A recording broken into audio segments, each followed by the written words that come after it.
नमस्कार विद्यार्थी मित्रांनो, मी अभिलाष बराडे ऑनएस अकॅडमीच्या यूट्यूब चॅनलवर तुम्हा सगळ्यांचे स्वागत करतोय. विद्यार्थी मित्रांनो, आता जो एमपीएससी राज्यसेवा पूर्व परीक्षेचा जो पेपर झाला आहे त्याचा इथं आपण डिटेल अनालिसिस इथं आपण करतोय.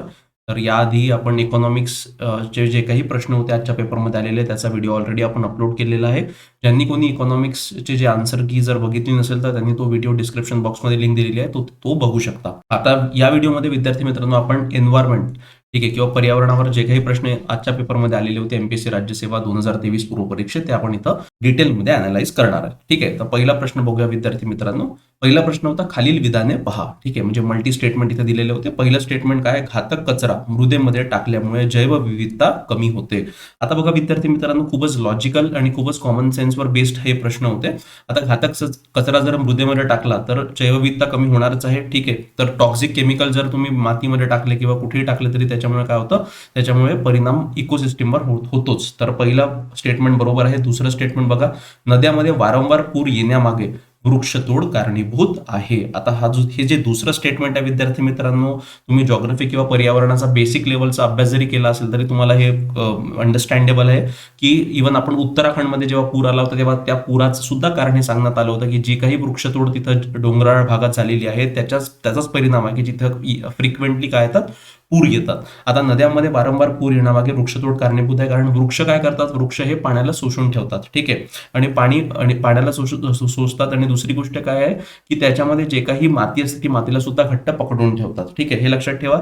अकॉर्डिंग टू वन रिपोर्ट जवळपास 10% जर वृक्ष तोड झाली तर त्या 10% वृक्षतोडीमुळे पुराचे प्रमाण हे 28% काय होतं, वाढ होते. ठीक आहे, हे स्टॅटिस्टिक्स आहे. म्हणजे काय दर्शवते की नद्यामध्ये वारंवार पूर येण्यामागे वृक्षतोड कारणीभूत आहे. म्हणजे दोन्ही स्टेटमेंट बरोबर आहे विद्यार्थी मित्रांनो. आता हे बघा विद्यार्थी मित्रांनो, तिसरं जे स्टेटमेंट आहे सी, हे स्टेटमेंट थोडं काय कॉम्प्लेक्स आहे. फ्रान्सिस्को मेंडेस यांच्या ऊर्जा क्षेत्रातील कार्यामुळे त्यांना अमेझॉन गांधी म्हणून संबोधतात. आता ऊर्जा क्षेत्रातील बेसिकली जर यांच्याबद्दल थोडी माहिती बघितली तर फ्रान्सिस्को मेंडेस यांनी अमेझॉन रेन फॉरेस्टमध्ये काम केलेलं आहे. ठीक आहे, तिथले जे काही रबर प्लांटेशन मध्ये काम करणारे लोक होते त्यांच्या अधिकारासाठी यांनी लढा दिला आणि त्यांची गोळी मारून हत्या करण्यात आली होती. तर बेसिकली ऊर्जा क्षेत्र, रबर प्लांटेशन आणि ऊर्जा क्षेत्र याचा काही संबंध तेवढा येत नाही.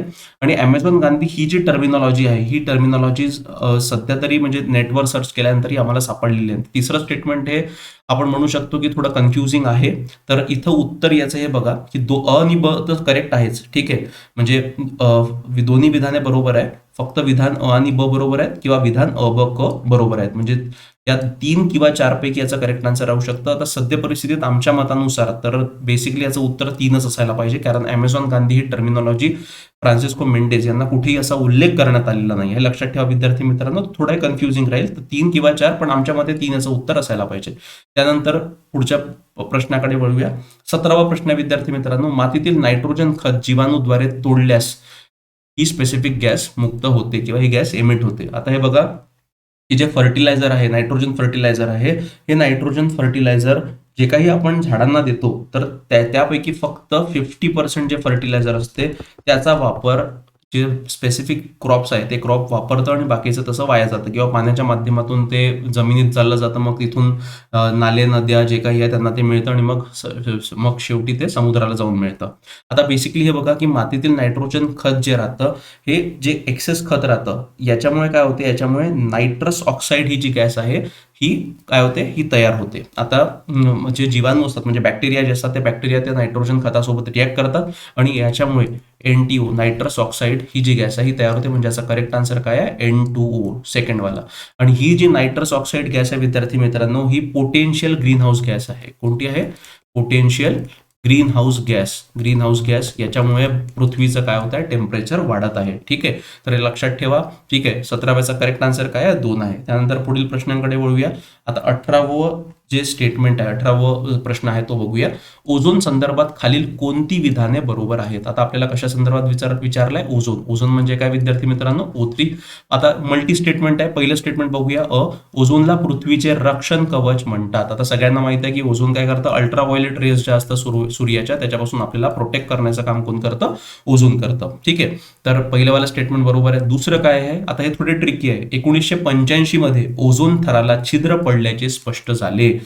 आता 1985 मध्ये झालं की कोणत्या वर्षी झालं हे सुद्धा महत्वाचं आहे, पण हे लक्षात ठेवा, तुम्ही जर पर्यावरणाचा बेसिक लेवलचा जरी अभ्यास केला असेल तर 1985 मध्येच पहिल्यांदा हे स्पष्ट झालं होतं की ओझोन थराला काय छिद्र पडलं आहे. आता हे एक जोनाथन शॅकलिन नावाचे एक ऑब्झर्व्हर आहे, जोनाथन शॅकलिन, त्यांनी हे ओझोन होल पडलेला आहे हे त्यांनी फाइंड आउट केलं होतं.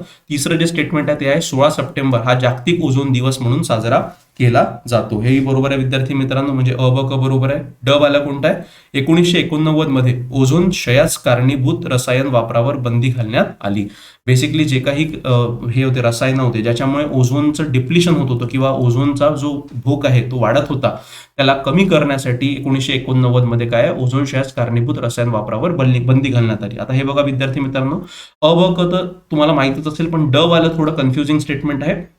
आता याच्यामध्ये एक प्रोटोकॉल तिथे साईन करण्यात आला होता ज्याला आपण मॉन्ट्रियल प्रोटोकॉल म्हणतो. कोणता प्रोटोकॉल म्हणतो?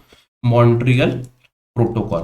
ठीक आहे, या प्रोटोकॉल हा जो साईन करण्यात आला होता 1987 मध्ये साईन करण्यात आला होता आणि याचं इफेक्टिव्ह इम्प्लिमेंटेशन म्हणजे याची जी अंमलबजावणी आहे ती 1989 पासून सुरू करण्यात आली होती. तर हे शेवटलं विधान काय म्हणतं? 1989 मध्ये ओझोन क्षयास कारणीभूत रसायन वापरावर बंदी घालण्यात आली. तर हे काय आहे हे सुद्धा आपण इथं बरोबर म्हणू शकतो.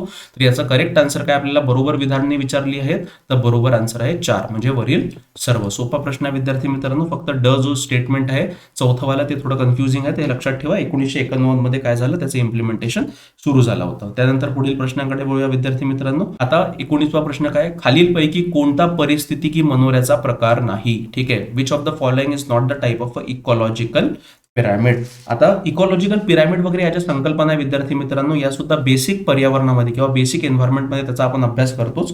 ठीक आहे, आता एनर्जी फ्लो जी होते, ठीक आहे, energy flow through an ecosystem.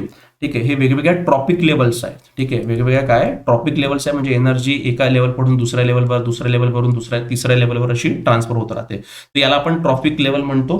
ठीक आहे, एकंदरीत 3 प्रकारच्या या ट्रॉपिक लेवल 3 टाईपमध्ये या ट्रॉपिक लेवल विभागल्या जातात ब्रॉडर लेवलवर. एक आहे फूड चेन, दुसरा आहे फूड वेब आणि तिसरा आहे इकॉलॉजिकल पिरामिड. आणि तिसरं काय आहे? Ecological pyramid. आता आपल्याला प्रश्न कशा संदर्भात विचारलेला आहे? परिस्थिती की मनोऱ्याबद्दल विचारला, म्हणजे इकॉलॉजिकल पिरामिड बद्दल विचारलं. आता हे बघा, तुम्हाला जर याच्यामध्ये फक्त साधा तुम्ही प्रश्न वाचला आणि ऑप्शन जरी वाचले आणि या 3 गोष्टी तुम्हाला जर माहित असेल तर तुमचं उत्तर मिळतं. कारण इथं काय पिरामिड ऑफ फूड वेब असा कोणताच पिरामिड तिथे अवेलेबल राहत नाही, तो ऑड मॅन आउट आहे. म्हणजे तिसरं हा प्रकार नाही, तर करेक्ट आन्सर याचा 3 आहे. आता याच्यात बघा, इकॉलॉजिकल पिरामिडचे अजून 3 प्रकार पडतात विद्यार्थी मित्रांनो. 3 प्रकार कोणते आहे? एक आहे संख्येचा मनोरा, पिरामिड ऑफ नंबर, जैविक वस्तुमानाचा मनोरा, पिरामिड ऑफ बायोमास आणि ऊर्जेचा मनोरा म्हणजे पिरामिड ऑफ एनर्जी. तर ऑडमॅन आउट कोणता आहे? अन्नजाई मनोरा आहे. फूड वेबचा मनोरा नसतो. फूड वेब ही पूर्ण सिस्टीम मध्ये फ्लो करते. ठीक आहे, तर हे लक्षात ठेवा. पिरामिड ऑफ फूड वेब नाही, म्हणजे याचा करेक्ट आन्सर काय 3 आहे. म्हणजे आपल्याला काय विचारलंय? कोणत्या परिस्थिती मनोऱ्याचा प्रकार नाही? तर pyramid of food web exist करत नाही. ठीक आहे, म्हणजे बेसिकली काय आहे की हे जे मनोऱ्याचे प्रकार आहे, परिस्थिती की मनोरा, याच्यामध्ये काय दर्शवतो आपण की प्रोड्युसर टू फायनल कन्झ्युमर कशा पद्धतीनं ती एनर्जी फ्लो होते किंवा कशा पद्धतीनं सायकल ती रन होते, हे सगळे याच्यामध्ये दाखवण्यात येतात. ठीक आहे, त्यानंतर पुढील प्रश्न बघूया विद्यार्थी मित्रांनो.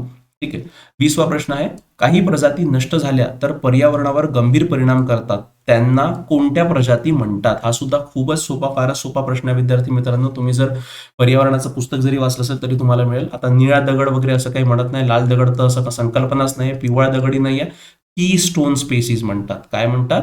की स्टोन स्पेसिस, की अशा स्पेसिस की ज्या जर इकोसिस्टम किंवा पर्यावरणातून नष्ट झाला तर त्याचा विपरीत परिणाम पूर्णच्या पूर्ण पर्यावरणावर तिथून दिसून येईल आणि त्याच्यामुळे वेगवेगळ्या प्रजातींची संख्या सुद्धा प्रमाणाच्या बाहेर वाढून जाईल. एक साधं उदाहरण घेतलं तर भारतामध्ये टायगरला आपण कीस्टोन स्पेसिस म्हणू शकतो. जर भारतीय वाघ जर नष्ट झाले तर काय होईल? ती की जे सांभार वगैरे आहे, हरण आहे, यांचं संख्या खूप जास्त वाढून जाईल, त्यामुळे त्याचे विपरीत परिणाम पूर्ण पर्यावरणावर दिसून जातील. ठीक आहे, तर कीस्टोन स्पेसिस याचं उत्तर म्हणजे करेक्ट आन्सर काय? Correct answer is 4. ठीक आहे, त्यानंतर पुढील प्रश्नांकडे वळूया. हा जो 21वा प्रश्न आहे विद्यार्थी मित्रांनो, हा जॉग्रफीचा आहे. तो जॉग्रफीच्या याच्यामध्ये डिस्कस करण्यात येईल. शेवटला जो प्रश्न आहे पर्यावरणाचा तो सुद्धा थोडा ट्रिकी आपण म्हणू शकतो, कारण त्याच्यामध्ये सरळ डेफिनेशन दिली आहे आणि ती डेफिनेशन कोणत्या स्पेसिफिक ती डेफिनेशन कोणी इन्व्हेंट केलेली आहे हे तुम्हाला इथं विचारलेलं आहे. आता डेफिनेशन काय आहे? पर्यावरण म्हणजे सजीवांच्या किंवा जीवसमूहांच्या जीवन, वाढ, विकास व मृत्यूवर परिणाम करणारी सर्व परिस्थिती, तिची कारके व त्याचा प्रभाव होय. पर्यावरणाची ही व्याख्या कोणी केलेली आहे? आता हे बघा विद्यार्थी मित्रांनो, हा सुद्धा एक डायरेक्ट प्रश्न आहे. तर याचा करेक्ट आन्सर जे आहे ते आहे युनिव्हर्सल एन्सायक्लोपीडिया. ठीक आहे, करेक्ट आन्सर काय आहे? Universal encyclopedia. इंग्रजीमध्ये जर तुम्ही वाचलं तर environment means the sum total of all conditions, agencies and influences which affects the development, growth, life and death of an organism, species or race. So the correct answer of this is 1. ठीक आहे, तर विद्यार्थी मित्रांनो, या व्हिडिओमध्ये आपण पर्यावरणावर जे काही प्रश्न आजच्या राज्यसेवा पूर्व परीक्षा 2023 मध्ये आले होते इथं उत्तरांसकट आपण इथे अनालिसिस केलेला आहे. ठीक आहे, फक्त जो पहिला प्रश्न आहे विद्यार्थी मित्रांनो फ्रान्सिस्को मेंडेजचा, तो त्याच्यामध्ये 3 किंवा 4 पैकी उत्तर राहू शकतात, पण माझ्या मते 3 त्याचं उत्तर राहायला पाहिजे. तुम्हाला जर या आन्सर की मध्ये काही डाऊट असेल तुम्ही कमेंट सेक्शन मध्ये तिथे लिहू शकता. तर या व्हिडिओमध्ये इतकंच विद्यार्थी मित्रांनो, धन्यवाद.